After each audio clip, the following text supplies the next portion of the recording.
It's a Wednesday morning, 15th of July, 1992. It's warm. The kind of warm, green, perfect English summer morning you only get 2 weeks after Wimbledon has finished. The All England Club is just 800 meters away. You can still hear the echo of the crowds. Wimbledon Common is busy. Dog walkers, joggers, mums with pushchairs. It is, by every measure, one of the safest places in London. Middle class, leafy, quiet. At 10 o'clock, a woman is seen walking across the open grass. She's 23, blonde, wearing a white t-shirt. She's with her 2-year-old son, Alex, in a pushchair, and their black cocker spaniel, Molly. Her name is Rachel Nickell. People who saw her that morning said she looked happy. She was a former model, a young mum, living 5 minutes away in a flat in Wimbledon Park. This was her daily route. 20 minutes later, 10:20 a.m., a man is walking his own dog. He hears something, a whimper. He pushes through the trees and he sees him. A little boy, 2 years old, standing alone on the edge of the woods. His clothes, his face, his hands covered in mud. And he's clinging to the body of a woman lying face down in the dirt. He is saying the same 2 words over and over again. "Mummy, wake up." The man picks the boy up. He runs for help. When the paramedics arrive, they realize what has happened. Rachel Jane Nickell has been stabbed 49 times. She has been sexually assaulted. Her throat has been cut. It was a frenzied, savage, deeply personal attack. In broad daylight, on a public common, in front of her own child. The only witness to one of Britain's most notorious murders is a 2-year-old boy who cannot speak. Within an hour, the common is sealed off. Within 2 hours, it's on every news channel in the country. And within a day, Scotland Yard is under more pressure than it has ever been. They have no weapon, no eyewitness, no DNA match because in 1992, DNA technology was still primitive. And they have a nation that is absolutely terrified. What they do next will not only let a serial killer stay free to kill a mother and her 4-year-old daughter, it will destroy the life of an innocent man. To understand how badly this went wrong, you have to understand the panic. Rachel's murder wasn't just a murder. It felt like an attack on the idea of safe, suburban England itself. If a young mother can be butchered at 10 a.m. on Wimbledon Common, nowhere is safe. The police needed a result. Fast. They called in a man called Paul Britton, a forensic psychologist, a criminal profiler. He was the British equivalent of the FBI's Mindhunter team. He read the crime scene and built a portrait of the killer. He said, "This killer is a loner, aged between 20 and 30. He lives locally. He knows the common intimately. He is sexually inadequate, probably a virgin or has failed relationships. He collects violent pornography. He is eccentric, socially awkward, lives alone or with his mother. He will have a history of indecent exposure or minor sex attacks." It was a good profile. In fact, it was scarily accurate. But profiles don't give you a name. Tip-offs do. And the tip-offs started flooding in. Hundreds of them. And one name kept coming back. Colin Stagg, 29 years old, unemployed. Lived alone in a ground-floor flat in Roehampton, right on the edge of the common. He walked his dog there every day. Neighbors described him as weird, a loner, a bit creepy. He'd never had a serious girlfriend. He collected war memorabilia. He lived a quiet, isolated life. He fit the profile perfectly. There was just one, rather large problem. There was absolutely nothing linking Colin Stagg to Rachel Nickell. No forensic evidence, no fibers, no footprints, no witnesses placing him near her. The crime scene DNA didn't match him. In a normal investigation, that would be the end of it. You'd move on, look elsewhere. But this wasn't a normal investigation. The detectives were convinced they had their man. So they decided they would make their man confess, even if they had to invent a woman to do it. This is Operation Esdal. And to this day, it is taught in law schools as one of the most shocking abuses of police power in modern British history. The plan was simple and deeply unethical. They would use an undercover female officer, codenamed Lizzie James. She was attractive, in her early 30s, an experienced undercover operative. Her job? To seduce a confession out of Colin Stagg. It started with the letter. Lizzie wrote to Stagg, saying she was a friend of a friend, that she'd heard about him, that she found him intriguing, that she was fascinated by the Wimbledon Common case. Stagg, who was lonely and desperate for female attention, wrote back, and then began 5 months of letters. Dozens of them. Increasingly sexual. Increasingly dark. Lizzie told him she was into satanic rituals, that she had violent sexual fantasies, that she was obsessed with murder.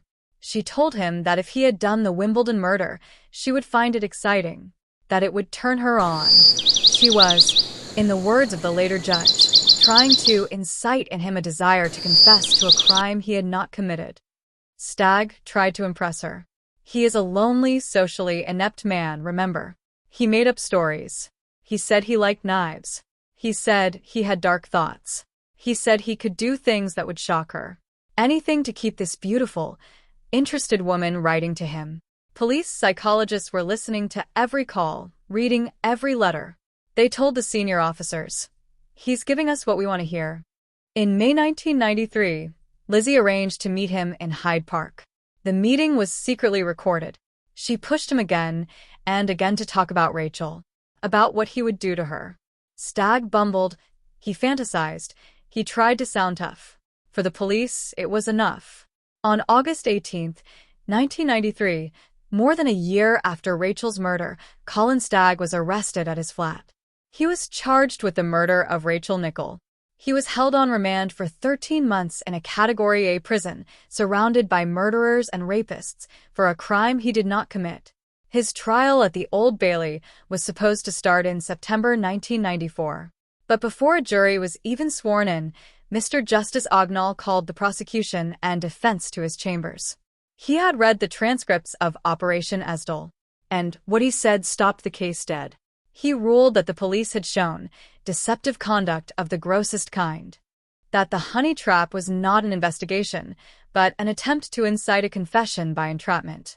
He said Lizzie James had behaved with excessive zeal. He threw out every single piece of evidence from the undercover operation. Without it, the prosecution had nothing. Absolutely nothing. Colin Stagg was acquitted. He walked out of the Old Bailey, a free man. But he wasn't free. For years afterwards, the public still thought he did it. He couldn't get a job. He couldn't walk down the street. He was the man who got away with murder on a technicality. At least, that's what people thought. He would later receive £706,000 in compensation from the Home Office. But as he said in Netflix's 2025 documentary, The Murder of Rachel Nickell, the money never gave him his life back. And while police had spent 14 months obsessed with Colin Stagg, they had missed the real killer. A killer who was already on their files. A killer who would go on to kill again. His name is Robert Napper. And the most chilling part of this entire story is that police had met him before Rachel died. Napper was 26 in 1992.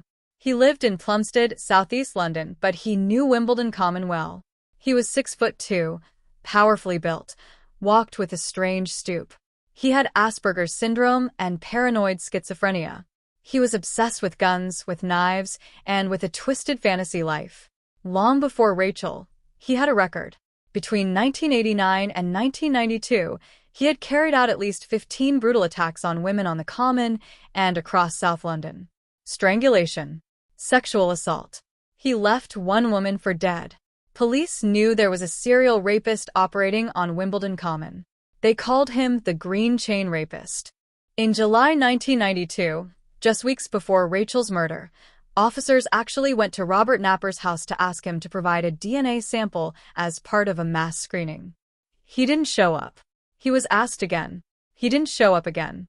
And then, incredibly, a senior detective eliminated him from the rape inquiries because, he said, Napper was too tall.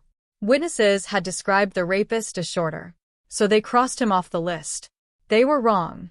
Witnesses are often wrong about height when they are terrified. While police were writing love letters to Colin Stagg, Robert Napper was free. And on November 11, 1993, just 3 months after Stagg was charged with Rachel's murder, Napper committed an atrocity that finally ended his freedom. He broke into a flat in Plumstead. Inside was Samantha Bissett, 27, and her 4-year-old daughter, Jasmine. He stabbed Samantha to death. Then he smothered 4-year-old Jasmine. He sexually assaulted both bodies. It was only after that double murder that he was finally arrested and detained indefinitely at Broadmoor High Security Hospital. He sat there for 10 years. The world forgot about him. Rachel's case was officially cold. Until 2002. Science had moved on. A new forensic technique called low copy number DNA, which can build a profile from just a few cells, was developed. A cold case team took the tiny, degraded samples that had been kept from Rachel's body since 1992. Samples that were useless in 1992. They ran them, and they got a full profile. It went on to the national database. And it hit. Immediately. Robert Napper. The man in Broadmoor. The match was perfect. And suddenly everything fit. Napper looked almost identical to Stagg. Same build. Same awkwardness. He lived for violent fantasies. He was the man the profiler had described. And he had been free because the police were looking the wrong way. On December 18, 2008, 16 years, 5 months, and 3 days after Rachel was killed, Robert Napper pleaded guilty to manslaughter on the grounds of diminished responsibility for the murder of Rachel Nickell. He also admitted to the murders of Samantha and Jasmine Bissett and to 86 rapes and sexual assaults. He was given a whole life order at Broadmoor. He will never leave. There is one last person in the story. Alex Hanscom, the 2-year-old boy covered in mud. He was raised by Rachel's partner, Andre Hanscom. He never remembered that morning. His father made sure he grew up away from the cameras, away from the press. He is 35 now, a grown man. And he only recently spoke publicly for the first time for the Netflix documentary. Rachel's father, Andre, said something that has stayed with me. He said, Rachel was not just a victim. She was a mother. She died trying to protect her son. Alex was clinging to her because she had pushed him away to save him. On Wimbledon Common today, there is no memorial, no plaque, just the wind in the trees, the dog walkers, and the children playing. Exactly as it was at 10:20 a.m. on a warm Wednesday in July. An ordinary morning. Until it wasn't. Rachel Jane Nickell. November 23, 1968 to July 15, 1992. And for Alex.